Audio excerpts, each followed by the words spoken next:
J'espère que ça marchera après. Voilà, mesdames, messieurs, bonjour. Bienvenue pour cette matinée. Effectivement, là je suis sur le site merveilleux de la Tour de Saxon. Il fait extrêmement beau. Et en fait, je vais rejoindre, ne serait-ce que le responsable du patrimoine et histoire de Saxon, qui n'est autre que Nicolas Tornet. Donc, il a une activité foisonnante, donc il aimerait nous en faire part. J'espère que j'aurai encore le souffle en arrivant en haut. Là, c'est magnifique. Les couleurs sont belles.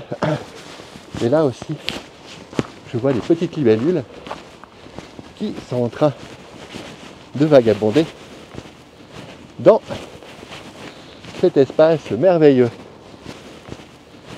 Bonjour Nicolas. Mais bonjour Steve. Bienvenue, que font-nous ici? Alors, le site médiéval de Saxon, c'est un site historique de grande valeur pour le village. Et puis, on estime, nous, qu'il n'est pas encore assez connu.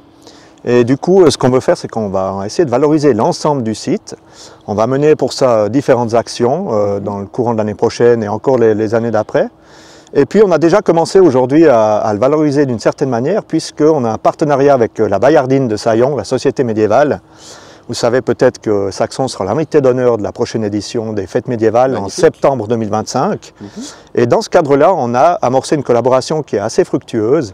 Et on a notamment mis en place un parcours didactique qui s'appelle le chemin d'Anselme de Saxon et de Guigonne de Saillon. Et on a commencé, alors il sera en service prochainement. Et puis le fonctionnement, c'est tout simple. Vous vous rendez à proximité de la gare de Saxon, où commence le parcours. Il y aura un panneau qui vous explique l'ensemble du parcours et qui séquence les différentes étapes.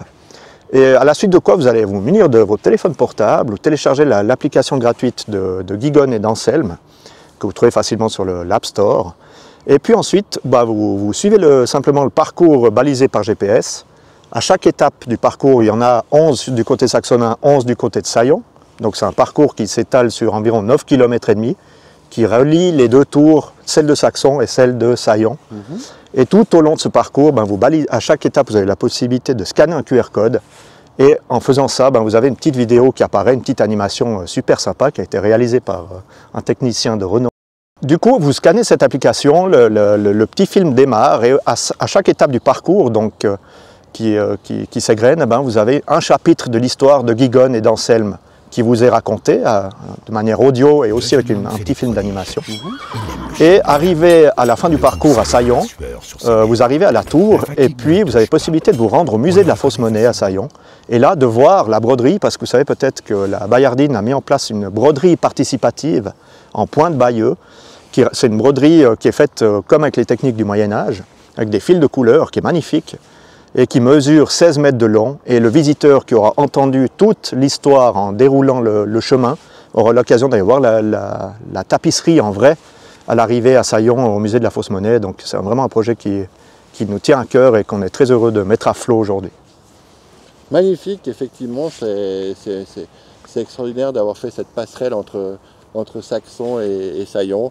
Je crois que ça, on aurait pu le faire bien avant, mais ça c'était l'occasion qui a bien sûr fait le larron. Nicolas, donc effectivement j'ai vendu un petit peu tout à l'heure comme quoi il y a une activité foisonnante au musée. Tout à fait. Peux-tu nous en dire plus? Parce que là effectivement, les Saillonnins c'est bien, mais les Saxons...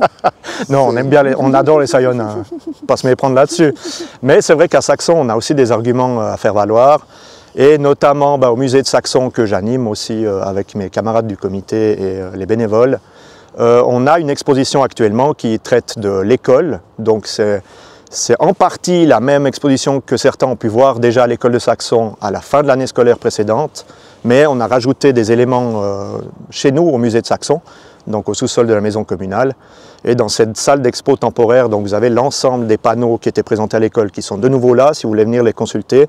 Et au fond, dans la petite salle du fond, on a sorti quasiment tous les objets qu'on a en lien avec l'école de Saxon en différentes époques. Donc on a quand même du matériel de valeur et qui mérite d'être vu.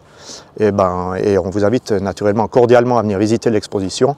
En principe, le samedi de 16 h à 19 h ou sur demande si vous allez sur le site du musée de Saxon, qui est facile à trouver, muséedesaxon.ch. Vous avez toutes les infos et même les contacts pour nous appeler si vous voulez faire une petite visite en groupe ou en dehors des horaires d'ouverture, c'est aussi possible. On peut s'arranger.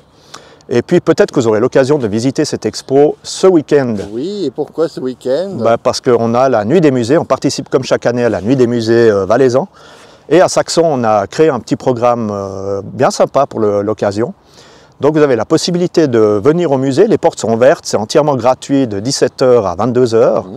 Donc vous pouvez visiter les deux expos qu'on a, c'est-à-dire l'expo permanente que certains connaissent déjà mais qui est toujours bonne à revisiter, et puis cette expo sur l'école dont je viens de vous parler, qui est également visible. Et puis on a aussi une visite à pas compter cette année, c'est une nouveauté, donc on confie à Audrey Marais un groupe de visiteurs, vous venez, vous vous annoncez chez moi, et puis vous êtes pris en charge par Audrey Marais pour aller visiter de manière un peu particulière le musée de Saxon. Vous faites un petit parcours entre 3 salles, et là, c'est plus vraiment la raison qui prend le dessus, mais vous laissez envoûter un petit peu par les paroles d'Audrey. Et il y a des contes chaque fois qui seront en lien avec les thématiques des salles visitées. Donc, je ne vous en dis pas plus, gardez une part de mystère quand même. Oui, et cette activité, mais ça donne envie. Ah ben merci, ouais. Et je pense que ce sera vraiment chouette. Et cette activité est gratuite, comme tout le reste, la nuit des musées, c'est entièrement gratuit. Et puis quand vous aurez fini tout ça, vous dites « Ah ben, on aimerait bien un petit remontant », vous sortez simplement du musée, vous vous mettez sur le parking communal, on aura là une petite tente, et on va servir de la soupe, on va servir des petites choses à manger, des cakes, etc. Donc partager un bon moment de convivialité avec tout le monde, et puis parler des activités du musée. Alors vous ne faites pas gîte couvert, mais visite couvert. Voilà. Ouais, c'est un super concept ça. Visite couvert, effectivement. Donc tout le monde est le bienvenu, que vous soyez passionné d'histoire ou pas, ou juste curieux, ou juste envie de venir boire un verre et échanger avec l'équipe du musée. C'est toujours un grand plaisir qu'on vous accueille. Eh bien écoute Nicolas, c'est magnifique. Déjà c'est toute cette débauche d'énergie que vous mettez justement à promouvoir en fait notre histoire de Saxon, histoire avec un grand H, parce que derrière moi il y a quelque chose, un objet qui est assez magnifique, qui fait partie justement du sentier d'Anselme. Oui. Et puis alors tu peux nous en dire un petit peu plus? Oui bien sûr, si on se déplace peut-être juste ici, je ne sais pas si c'est possible techniquement. Parce que j'ai prévu un dispositif complètement foutraque. Ah voilà, donc voyez. Voilà, je reviens sur toi. Hop, attends, je vais essayer de mettre un petit peu plus, ouais. Tu veux qu'on avance un petit peu plus?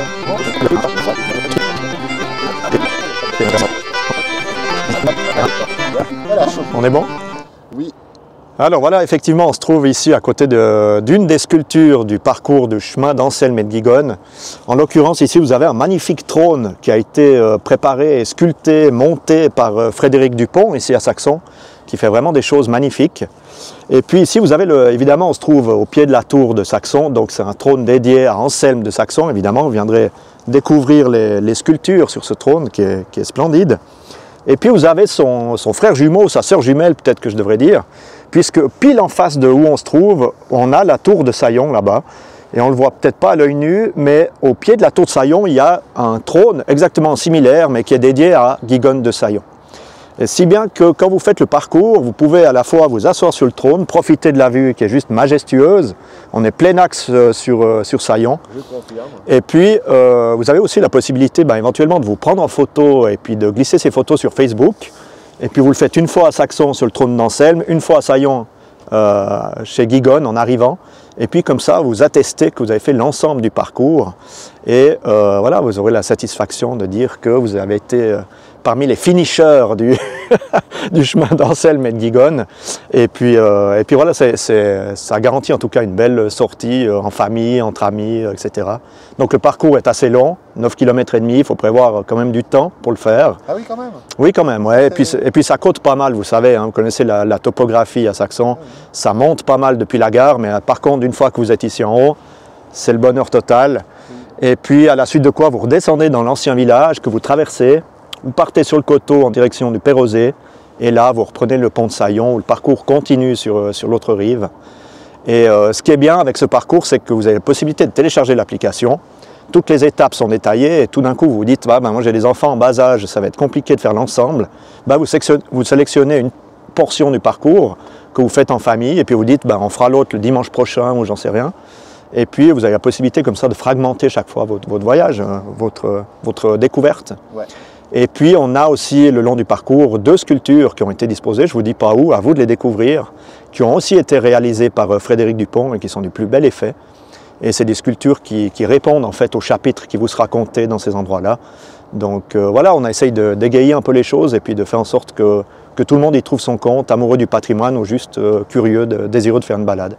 Merci beaucoup d'avoir consacré un petit peu de temps pour nous expliquer tout cela. En tout cas, c'est très enrichissant, très motivant et j'espère qu'en fait les publics saxonnins suivra autant qu'un public d'une autre exposition. Ah oui, parce que ce n'est pas réservé uniquement aux Saxonnins. Hein. Voilà. On adore les Saxonnins, mais c'est vrai que l'ambition, c'est aussi d'ouvrir plus largement à l'échelle régionale. Et puis voilà, on est toujours à disposition s'il y a des questions qui concernent le patrimoine ou l'histoire. C'est avec grand plaisir qu'on en parle. La culture, c'est fait pour être partagée, donc oui, on en profite. Et ça passe aussi des fois par des petits coups de projecteur qu'on peut mettre à gauche, à droite, dans les endroits qui sont peut-être moins connus ou moins fréquentés, qui ont une valeur historique la plupart du temps, et que les gens méconnaissent ou ont toujours eu sous les yeux, mais sans vraiment savoir ce qu'il en était. Donc on essaye par petites touches comme ça d'amener des nouvelles choses et puis de peut-être changer un petit peu le regard sur notre commune ou du moins l'approfondir, quoi.